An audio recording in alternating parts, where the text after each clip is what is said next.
that like live acrobatic feeling is what you are essentially doing fresh on camera all the time. You're just working out these moments, but they are fresh right there, right then, and you may never ever repeat them, or you might have found that first spark of fire that you would have found in a rehearsal room, and it's caught on camera.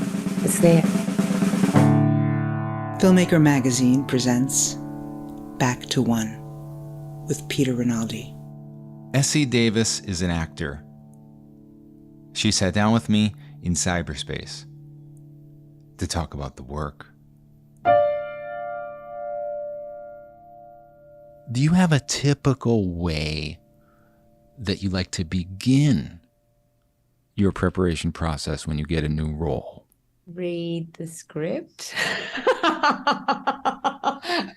I think that is, I mean, that's sort of saying, yeah, no, that's sort of negating self-devised work. But no, I don't have a typical way. But I'm a very slow reader, which people find incredibly frustrating. But from the minute that a role is suggested or you start reading the script, you start working. So as I'm reading the script, I can't just read it. I'm literally trying to work out how to get from A to B through that page or through that scene, or how that thought works, or what that really means. And I'm so slow, but it's because I'm already trying to work out how to think like the character would think. So you're not even trying to figure out the character's place in the story. You're just trying to figure out already how to be this person that are saying these words that you're reading. Is that right? Well, both actually. It depends on the script. If the script is, well, you're trying to be inside the mind of this person that would be in this situation, and you're also reading it going, am I interested in this situation? Do I want to do this? Right. And because you read a lot of stuff that you don't want to do as well, but it still takes just as long because you still act it all out in your head before you go, no, I don't think I want to play that character, or I don't think that story is interesting enough, or the idea of the story is brilliant, but the script isn't. Yeah. So what can we do about it? And then usually I will have a conversation with the director and go, I'm quite honest, and I'm quite blunt, really, and just say, well, this is a brilliant idea. It's clearly not ready. We got some work to do.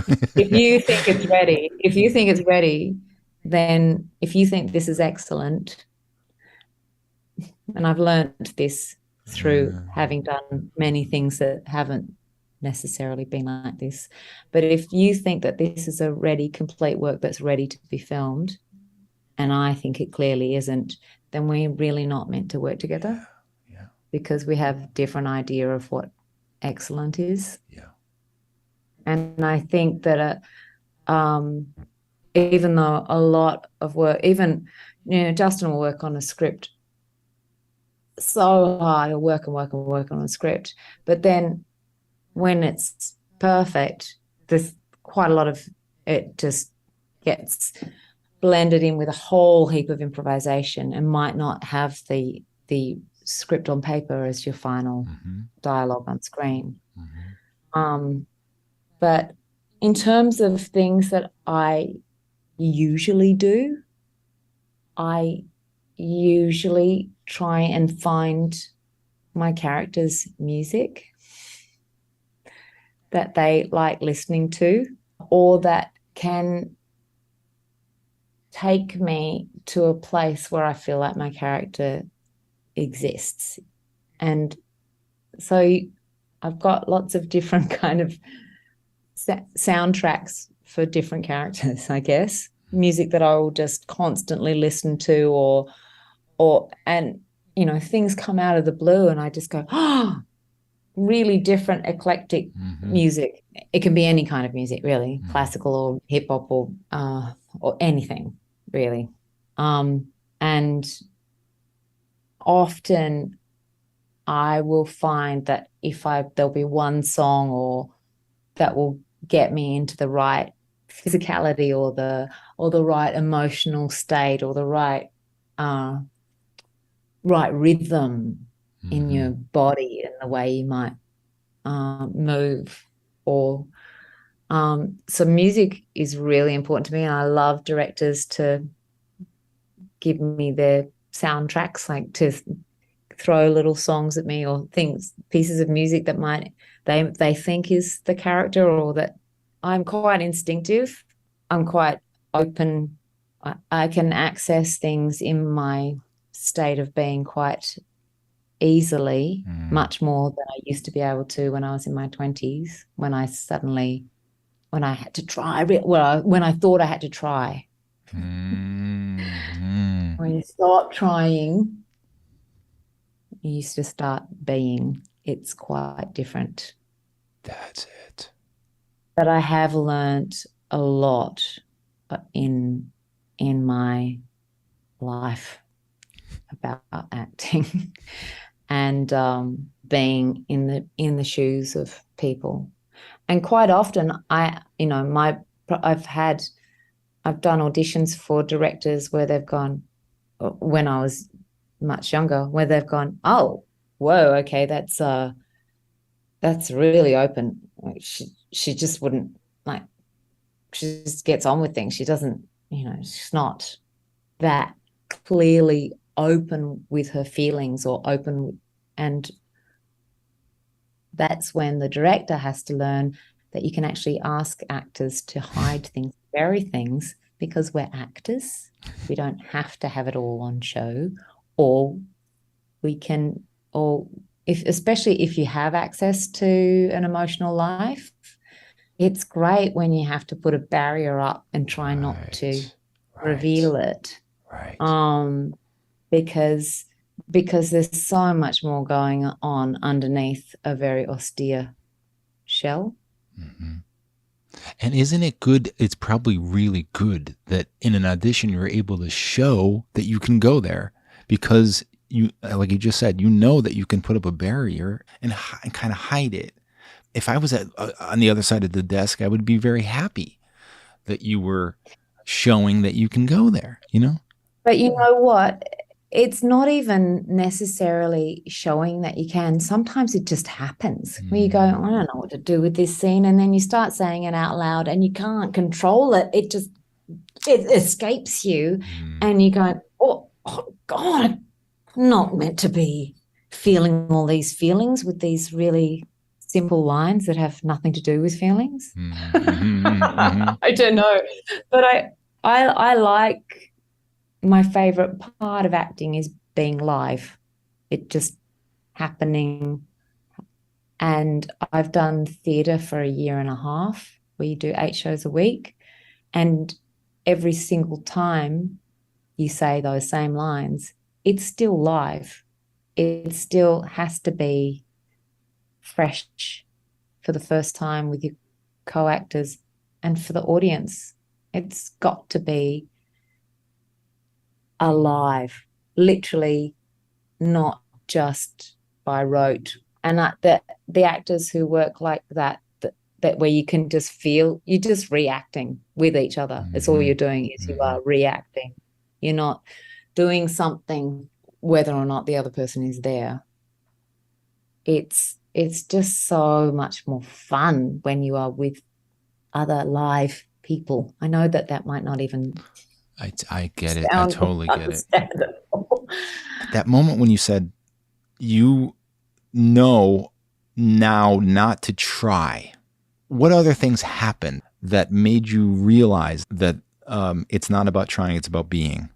Okay, I was in a quite a lovely film that I tried very hard in.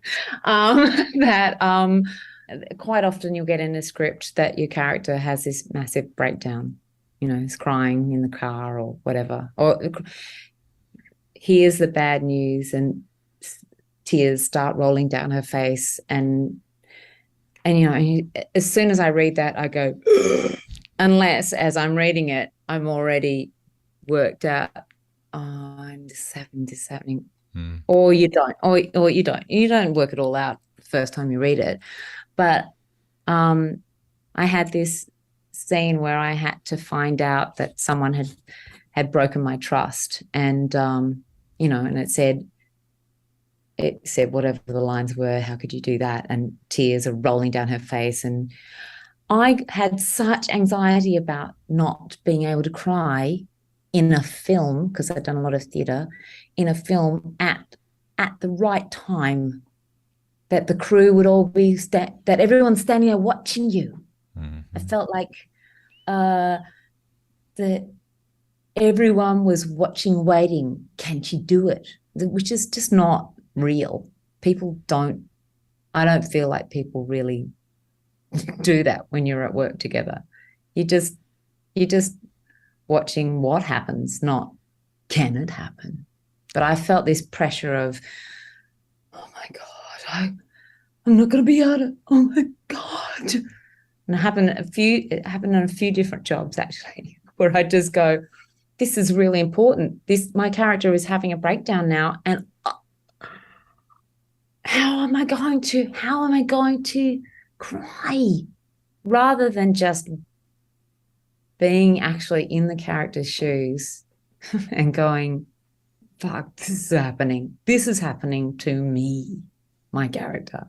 And I go and get into a car and bawl my eyes out that I couldn't cry.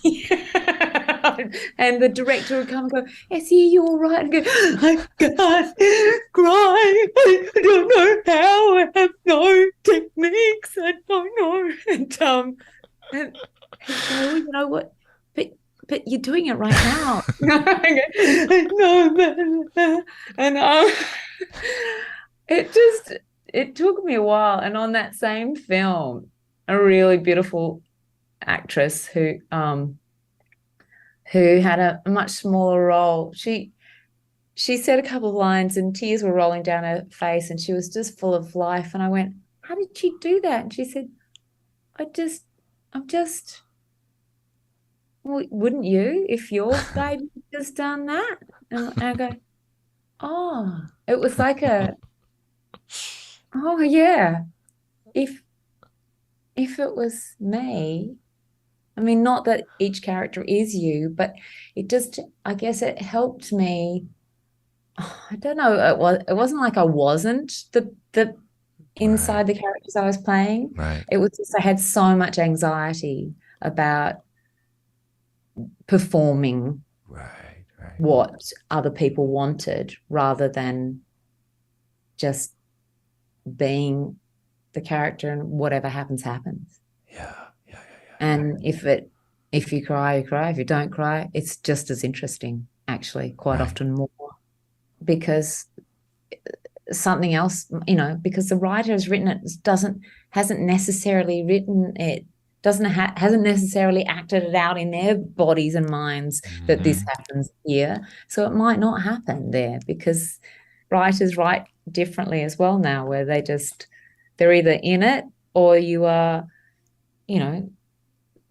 you can be quite emotional or not emotional, but it can squeeze out in other different places in the performance where it makes more sense, or you can't hold it in. Yes. But also I think just with maturity and with practice of, I'm so lucky that even though I'm not a mega star, I've had a lot of practice. I get to work a lot, and I guess, getting to work, you get a bit more relaxed within, I'm still a perfectionist and it's terrible, but you get more relaxed about what is caught on camera. And I've done a lot of theatre and a lot of camera work now too. And theatre, you get to rehearse, find all of these live moments, and then try and work out how to get back into them to, carve a pathway that is essentially like a rock climber putting pegs up up the dawn wall and working out if you're going to leap off this crack, you might just reach that thing, but you have to leap in a particular way to get there. And sometimes you fall, but that's actually just as exciting. But you are just, you work out this path, and then, I try and sculpt quite a precarious pathway across a mountain range in a theatre performance that that is exhilarating to climb and do, and exhilarating for the audience to watch. And when you leap and land, or when you know that you've got to hit this here to reach in order to bounce up and get that thing there, that like live acrobatic feeling is what you are essentially doing fresh on camera all the time. You're just working out these moments, but they are fresh right there, right then. And you may never, ever repeat them. Or you might have found that first spark of fire that you would have found in a rehearsal room, and it's caught on camera. It's there. And you're not in control of your performance anymore, because the director has either got what they want or not got what they want, or thinks they've got what they want and they don't really know. Or but then it's taken away from you. And no matter what you might sculpt in a character storyline for film or television, an editor might put it all out of order anyway. So it's not like theatre. Well, I love that analogy, because how many times have we seen somebody place those pegs in places where they think, oh, that will look like I'm precarious up there. And that'll be the performance. But we know it's not risky. That's why I love that analogy, because you have to like be caught to be able to grab for it. And that's what I'm feeling in the audience. Yeah, you do. And you do. It is like watching trapeze artists. When you watch good theatre, it's like watching trapeze. It's kind of like going, I did A Streetcar Named Desire at the National Theatre with Glenn Close, and 20 years ago. And it was a wonderful production. I met a fantastic director during the run who'd come to see it, and who was offering my next job, which was Jumpers, Tom Stoppart's Jumpers. And we were having this meeting, and he said, you know what, the thing that blew me away was this 4 little words that you say in this play. And I'm not going to tell you what it is, but it just blew my mind. And I was sitting there talking to him, and my mind was going, and I went, I know what it was. And he goes, what? I will go with you. And he went, how did you know that? And I said, because at that moment on stage, a vortex happens around Glenn and I, and it's like being in some Time Lord's TARDIS, and I can feel the whole world spinning, and it's only us two in the middle of this tunnel. Wow. And it's something that I know is super special between her and I. And the fact that he said, it's these 4 little words, and I just went, so the audience felt that. They feel that. It's amazing. It's not just in my mind. It's not just in my imagination that Glenn and I feel this thing. Right. It's tangible. You know, that's a wonderful, wonderful thing. It seems like you have a physical transformation in every role. I mean, more so than maybe most actors, I would say. Is this something that you start out trying to do and then that helps you, or is that just the product of what you're doing, that transformation kind of happens? Do you know what I mean? Is that a weird question? Yeah, no, I know exactly what you mean. And I think it's the product. But I'm trying to work away from the inside, but I'm also trying to work away from the outside, because when I see that person in the mirror, I know what that character looks like. And that's costume, it's makeup, it's really, it's it's it can be tiny little tweaks of things, but all of a sudden, there'll be like a costume element that you just put on and go, that's the one. That's, and then makeup, and then hair color. And, I've done a lot of low budget stuff. So you don't necessarily have a huge toolkit of possibilities in terms of hair or whatever. But I think I never really want to repeat myself. I get bored. I just get bored. I want to do work that I don't want anyone to ever watch me and go, yeah, she's exactly like that in well, it's the same character, really. So, I like the idea that every character I play is a completely unique human, and I don't want to see myself in the mirror. Yeah. Or I don't want to see another character I've played in the mirror.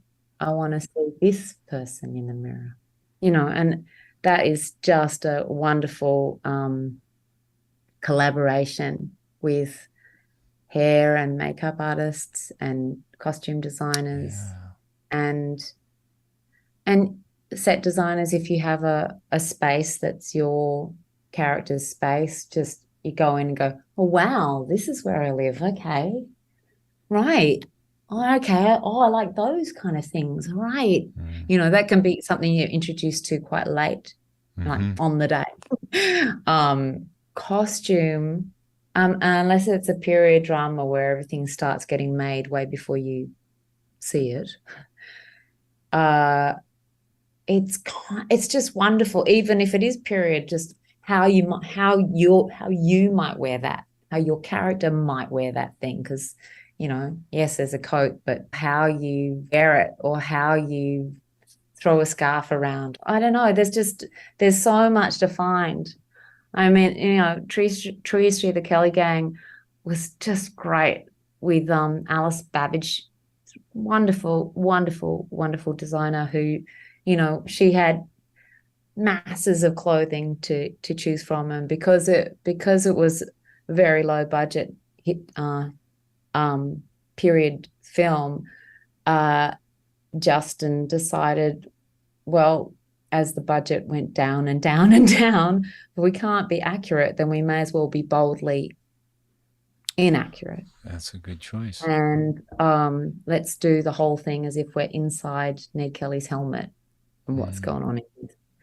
And so there was this kind of element of clothing that you would need, and practical clothing, but sort of this kind of edgy element of punk in there, in 19th century Australia.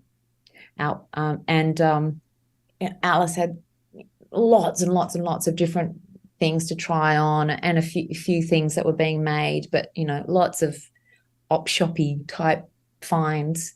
And I'd literally pilfer things out of the children's racks. I'm going to something for a Chinese jacket for a 6-year-old. And I go, I'm going to wear that. And she go, that looks great. So,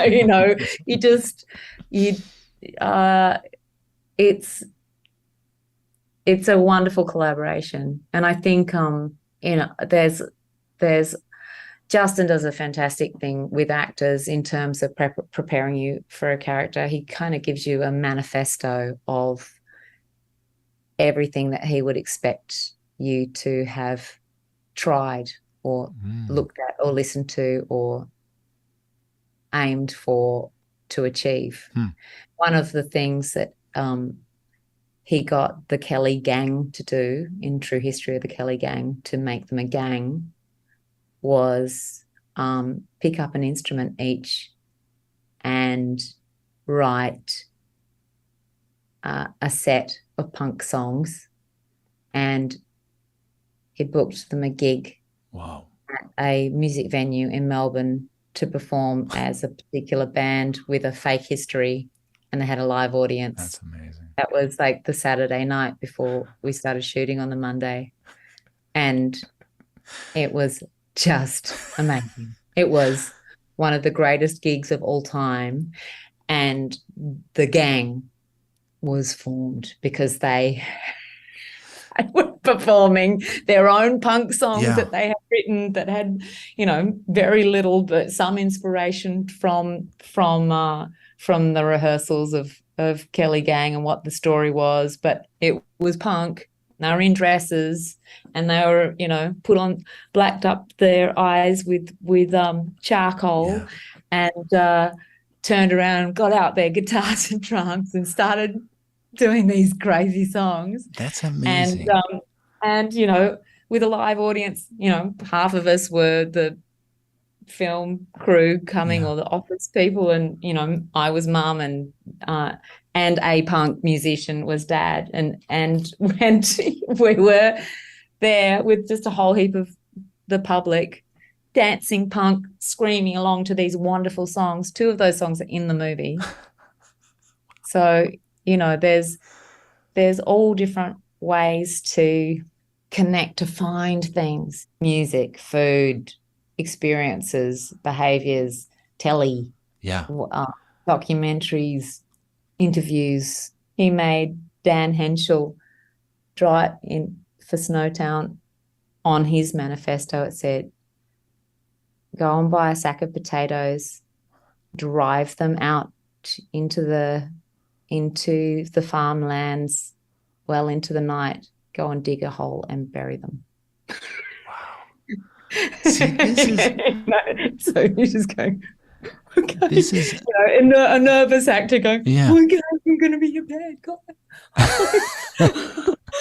You know, there's things that you kind of get into the skin of the character you're in, and it might not fit, and you really got to stretch it out, and then all of a sudden your own personality is stretched a little bit, and you've got some other kind of strange edge to you, or a, you know, 1920s wit, or a, you know, you just, as you stretch into the skin of each of these characters, you just keep on adding to your arsenal of experience of life and bravery, and it sounds like it's also something that you can access again, you know what I mean, because it was an experience that was very visceral, both those examples, right? That's why they're good examples. Like, it's something you can physically, you know, like just being in front of people as a punk band, even if it's a disaster, it's going to be something that's bonding, and you can access later as a thing that you guys did all together. And I mean, the drum kit and the guitars and everything, they were all just handy in the trailers. Anytime anyone needed to get into something, we would all gather around together and go to start stomping and singing these crazy punk songs before we do a scene. I think this is the performance of the year. You in The Justice of Bunny King. I'm angry because it's going to take, you know, a village to get this out there to people. You know, and I want, you know, and I want to be part of that village. But this is a very important film in many different ways. It's not just important with the subject matter. Your performance gives voice to people mystically. You know, this is what I really believe. So I want people to see this because of the importance of what it's about, but also just about artistically what you did here. I want people to see this. So, but tell me, what was the secret that made you able to do this? in this way? Was it just time with the director beforehand? Was it just the nature of this character and what she's going through that was accessible to you? Tell me what it was. I can't tell you. I can't name that. It's I think it's an incredibly important film, and I feel so passionately for Bunny because she's such a good woman, and I loved her so much, and I just cared about her so much, and what she does, the buoyancy with which she continues to keep on jumping through those hoops at the government and keep on saying, hang on, what about this? You haven't done this. What about this? What else can you prove? And I am as judgmental as any other person upon first sight of a poor person or a homeless person or someone whose children are in foster care. I really question their what they've done or whether they are worthy. And being inside her shoes, I was going, there is no one more worthy. I'm going to cry. There is no one more worthy. There is no one more important to look after those children than her. And the fact that the government is keeping her children safe from her is just so wrong, and yet this happens all the time. And women on the poverty line, women who have survived domestic abuse, women who have been through jail because they have protected their families or themselves. There's a lot of judgment in this society, and there's so much poverty, and there's so much homelessness, and things are really hard and for so many people now. And I just think it's such an important story, and I felt so much love for her and had my eyes opened by her. I think I have to fight for Bunny like Bunny fights for her children. Yes. So I would love people to see this, and I feel like it will take a village, and if you'll be part of that village, please help me get people to see this film. I think it's really important, and I'm really proud of it. You said, Bunny opened up your eyes to this. Now you open up our eyes as an audience, and I think that's really the beauty of film. That's the magic. And there's people speaking through you that had their voices squelched. Essie Davis, I beg you to come back on, please. We must do this again. I would love to. The Justice of Bunny King opens in select theaters in America in the middle of September, and then on demand at the end of the month everywhere. I urge you to see it. Back to One is a production of Filmmaker Magazine, which is a publication of The Gotham, formerly IFP. Listen to back episodes of this podcast at filmmakermagazine.com or wherever you get your podcasts.